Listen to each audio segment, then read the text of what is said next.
জীবনে কিছু কষ্ট চিরস্থায়ী। হ্যাঁ, চিরস্থায়ী হয়ে মনের মধ্যে যে গাঁথা আছে, তবে সেই কষ্টগুলো আজকের আর ব্যথা দেয় না। কষ্টগুলোকে নিজের ভালোবাসার নাম দিয়ে এক সুন্দর স্মৃতিরূপে সাজিয়ে রেখেছি। কারণ আমি ভালো করে জানি, যে স্মৃতিগুলোকে ভালোবাসার নাম দেব না, সেই স্মৃতিগুলোই আমার উপর অত্যাচার করবে।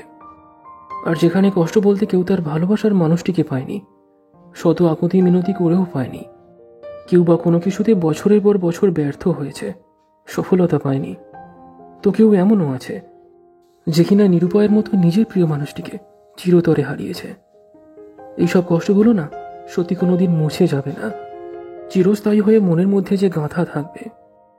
মানুষ একা থাকতে কখনোই ভয় পায় না, কিন্তু একা হয়ে যেতে সে ভীষণভাবে ভয় পায়। একলা জীবন কষ্ট তো নিয়ে আসে না, তবে সঙ্গহীন জীবনটা না এক দারুণ যন্ত্রণা। প্রতিটা সুন্দর জীবনের মধ্যে অনেক রকমের ব্যথা গাঁথা থাকে, যে ব্যথাগুলোর বর্তমানে কোনো বর্ণনা নেই, কোনো অস্তিত্বও নেই। তবে শুধুমাত্র এই ব্যথা ধারণকারী মানুষটাই জানে তার ফেলে আসা অনুভূতিগুলো সেদিন কত কাঁদিয়েছে তাকে।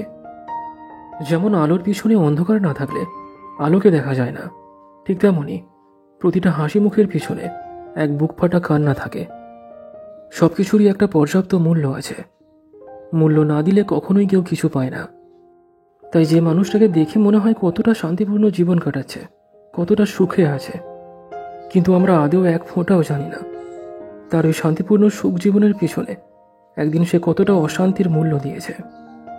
যারা কষ্টকে দেখেছে, যারা অভাবকে ভীষণভাবে অনুভব করেছে, যারা মৃত্যুকে দেখেছে, তাদের উল্লাসের আওয়াজ কমে গেছে। জীবনে আনন্দ করা অবশ্যই দরকার, কিন্তু সেই আনন্দ নিয়ে উল্লাস করাটা কখনোই ঠিক না।